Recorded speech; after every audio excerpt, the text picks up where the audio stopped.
미가서는 미가 선지자가 기록한 글인데 이스라엘을 다스릴 자가 탄생할 것을 예언하고 있죠. 그 탄생할 자가 바로 예수 그리스도다라고 말씀하고 있는 거예요. 그런데 그 예수님은 왕궁이 아니라 초라한 마을 깡촌 베들레헴에서 태어나신 겁니다. 그런데 그것을 알지 못하는 일반 상식적인 것은요, 별을 보고 찾아온 동방 박사들은 깡촌으로 간 게 아니라 분명히 이스라엘 다스릴 왕이라고 하면은 왕자로 태어날 것이다. 그래서 왕궁으로 갔잖아요. 왕궁 예루살렘으로. 그래서 여기 다스릴 자 왕이 어디 태어났느냐 그러니까는 헤롯 왕이 깜짝 놀란 거 아니에요.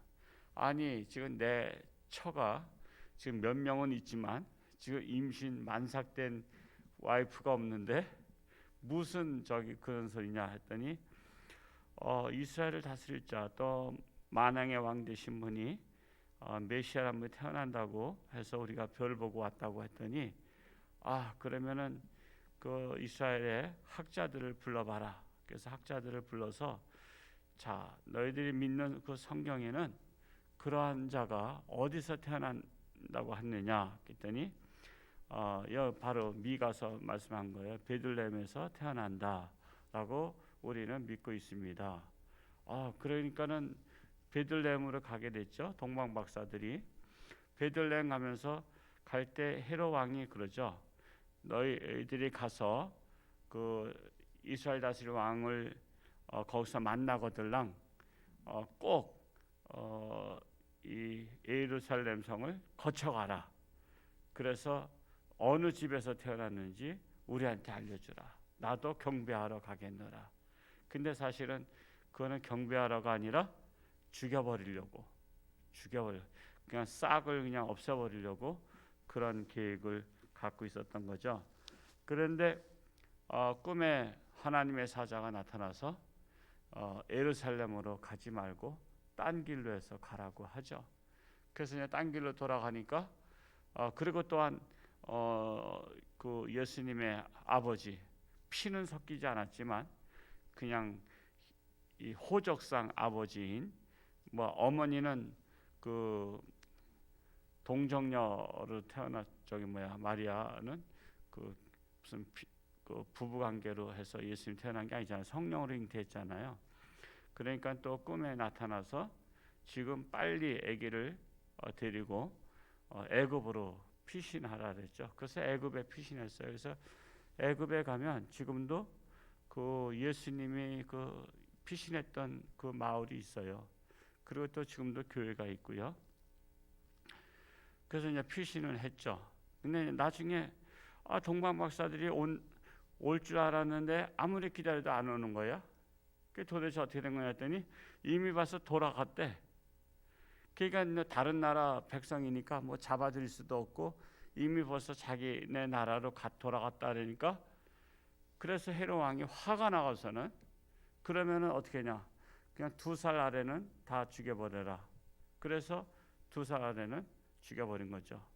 그러니까는 끊임없이 이 사탄을 이용하는 자는 사탄은 그런 왕이나 권력 있는 사람을 이용해서 그렇게 이 땅의 구원자가 태어나지 못하도록 죽이려고 하는, 그러나 하나님의 계획하심 있기 때문에 그렇게 애굽으로다가 이렇게 피신을 해서 살으셔서 그리고 헤롯 왕이 죽을 때까지 거기에서 머물러서 있었잖아요. 이제 그렇게 했다가 돌아왔는데 제가 오늘 마스크를 좀 쓰고 해야 되겠다 한 것은 어제 예배 드리고 1부 2부 예배 드리고 제가 조끼를 입었는데 너무 더운 것 같아서 제가 설교하다 보면 나중에 열받잖아요. 열받으니까 몸이 막 화끈화끈 날아오르고 그래서 3부 시간에는 조끼를 벗었어요. 너무나 그냥 텁텁하고 그래서 벗었더니 조금 좀 감기 기운이 왔어요. 그래서 양복만 딱 입고 여러분들은 잠바 입고서 돌아다니는데 저는 그냥 양복에다가 와이셔츠 하나 딱 입으니까 갑자기 저기 하고 그래서 딸내미가 전화가 왔는데 아빠 코맹맹이 소리 난다고. 그래서 어제 축구를 해서 그냥 오후에 그 성탄 점등식도 제가 나가지는 않았어요. 여러 가지 생각해서. 지금 좀 따뜻하게 좀 잤더니 괜찮긴 한데 그럼에도 불구하고 또 마스크를 쓰고 하는 게 좋겠다 생각이 들어서 그렇게 썼습니다. 이해를 해주시기 바라고. 이렇게 마스크 쓰고 설교하려니까 정말 쉽지 않은 것을 느낄 수가 있습니다. 자, 그러면 예수님은 왕궁이 아니라 그 당시에 깡촌이라고 말해요. 깡촌. 우리가 이제 막말로 말할 때 야 깡촌에서 태어났냐? 야 그 깡촌. 그런 데서 뭐가 선한 것이 나올 수 있겠느냐 하는 베들레헴에서 태어나셨는데 베들레헴 에브라다. 이 베들레헴을 에브라다라고 말하기도 합니다. 근데 그것은 떡집을 뜻하는 베들레헴의 이름입니다. 에브라다는. 그래서 떡집이라는 말이 있고 열매를 많이 맺는다라는 뜻을 갖고 있습니다. 이 베들레헴 에브라다는 유다 족속 중에 4절, 2절에 그랬죠. 다시 한번 2절만 한번 읽어보겠습니다. 시작. 베들레헴 에브라다야 너는 유다 족속 중에 작을지라도 이스라엘을 다스릴 자가 네게서 네게로 나올 것이라. 그의 근본은 상고의 영원에 있느니라. 그랬습니다. 자, 작을지라도 이스라엘을 다스릴 자가 베들레헴에서 나온다라는 것입니다. 작은 마을이라고 해서 무시하면 안 됩니다. 작은 마을.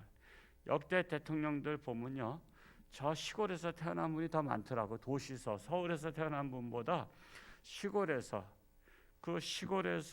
큰 꿈을 꾸는 분들이 많이 태어납니다. 아마 홍천서도 앞으로 뭐 큰 인물이 나오지 않겠는가 이런 생각을 갖고 있는데, 그냥 작은 마을이라고 무시해서는 안 됩니다.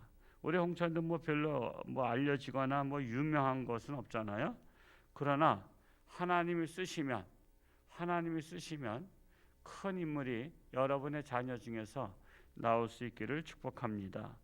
이 하나님은 작은 것을 들어서 크게 쓰시는 분입니다. 그래서 작은 고추가 맵다 그러잖아요.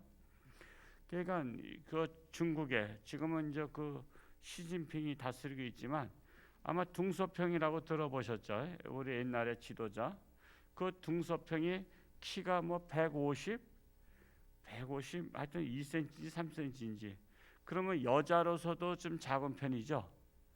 여자 작은 편입니다. 그렇게 작은 사람이지만 그 사람이 중국은 뭐라 그러죠? 그 주석이라 그러나? 주석이 그냥 하여튼 뭐 우리나라 말하면 대통령 된 거잖아요. 최고 지도자가 된 거예요. 중국의 인구가 얼마예요?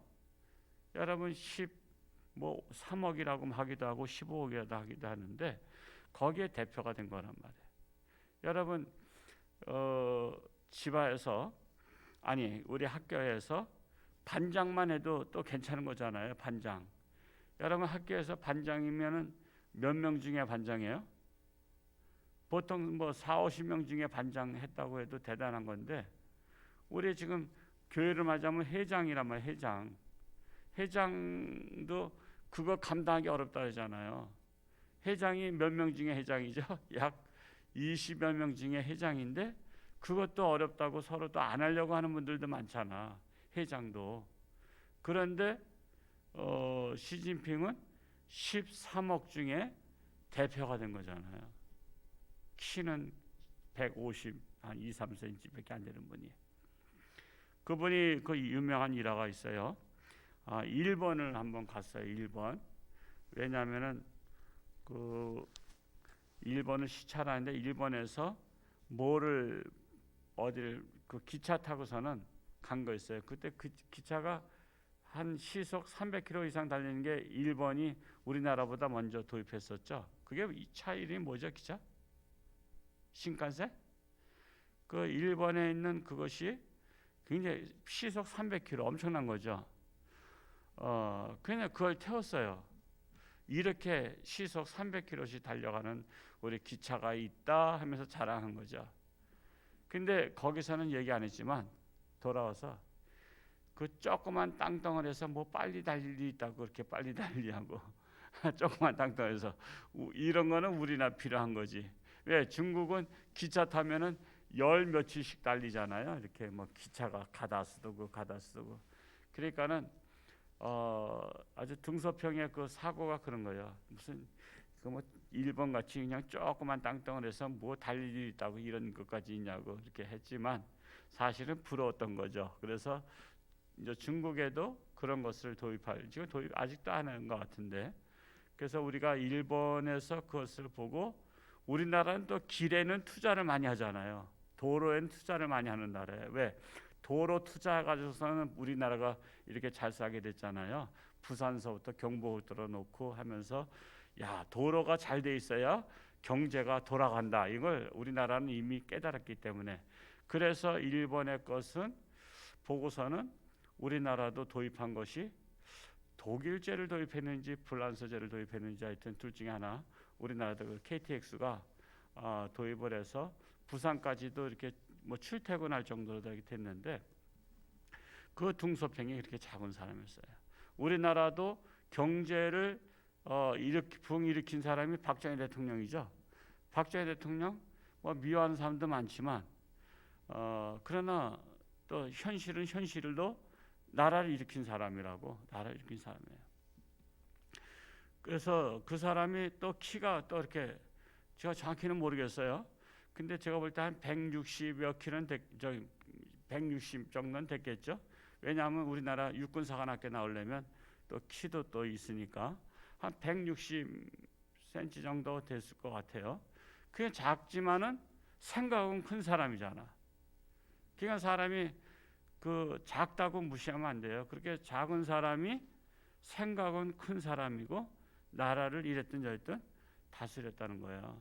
그러니까 여러분 자녀들 뭐 키가 안 큰다 걱정하지 마세요. 얘는 생각을 키워야 되겠다. 육신의 키가 안 자라면 생각을 자라게 하라고. 생각이 자라야 돼요. 생각이 넓고 크게. 그래서 생각이 자란 아이가 큰 일을 할 수가 있습니다. 우리 홍천중앙교회도 홍천에서는 그래도 가장 뭐 하여튼 작은 교회 중에 하나였잖아요. 뭐 하여튼 10명 미만인 교회, 재적이 10명 미만이라고 하면은 그렇게 뭐 작은 교회 중에 속하는데, 그런 교회지만은 지금 이렇게 여기까지 왔잖아요. 그리고 지금도 뭐 가장 큰 교회는 아니지만 또 생각이 큰 교회가 됐잖아요. 그렇죠? 그래서 가장 또 지역사회에 우리가 많은 사람들을 돕고 세계를 돕고 이렇게 할 수 있는 그런 교회가 되었잖아요. 그러니까는 우리는 몸집이 작아도 교회 사이즈가 작아도 생각은 크다. 큰 교회가 되고, 바로 베들레헴이 작은 마을, 지금을 맞이하면 오지 마을입니다. 오지 마을. 제가 베들레헴을 한번 가봤어요. 성지순례 처음에 갔을 때 90년도인가 그때 갔을 때 베들레헴 갔더니 그때도 그게 마을이 홍천만도 못해. 홍천 그냥 어디 같으냐면은 그냥 양덕원보다도 작을 거예요. 양덕원보다도. 근데 그런 마을에서 그 만왕의 왕 예수님께서 탄생하셨잖아요. 양덕원도 희망을 가지면 좋겠어요. 양덕원의 어느 집사님 아들 중에서, 딸 중에서 더 다스리는 자가 나오면 좋겠어요. 그러니까 작은 마을인데도 그렇게 했다. 오늘 하여튼 이 새벽에 나오신 여러분들의 자녀들 중에서 정말 하나님께 붙들린 바 되어서 크게 쓰임 받는 자가 나올 수 있기를 축복합니다. 기도하겠습니다. 하나님 아버지 감사합니다. 참으로 예수님 이미 구약 성경에 예언을 하셨는데 예루살렘에서 탄생하신 것이 아니라 베들레헴 오지의 마을, 가장 작은 마을에서 탄생하셨습니다. 세계를 다스리는 만왕의 왕께서 그곳에서 나오셔서 참으로 우리는 어느 곳에 살든지 희망을 갖습니다. 참으로 홍천에 살면서 홍천은 작은 마을이다. 춘천으로 가야 된다. 원주로 가야 된다. 또 춘천은 서울로 가야 된다 하는 그러한 인식을 갖고 있는데, 우리는 이 홍천에서 비록 마을이 우리나라에서 명소는 아니지만 그러나 인물을 키워내는 배출하는 우리 홍천군이 되게 하시고 홍천중앙교회가 되기를 간절히 소원합니다. 참으로 날씨가 한파가 몰아치고 있는데 그럼에도 불구하고 우리는 하나님을 바라보며 우리는 대림절 기간에 기다림, 우리 예수님께서 다시 오실 것을 기다리며 하루하루 충실한 신앙생활, 가정생활, 직장생활, 사회생활을 감당하는 우리 모든 성도들이 되게 하여 주옵소서. 저들의 가정과 직장과 사업처를 지켜주시고 또한 저들의 자손들을 앞날을 지켜 주옵소서. 감사드리며 예수님의 이름으로 축복하며 기도하옵나이다. 아멘.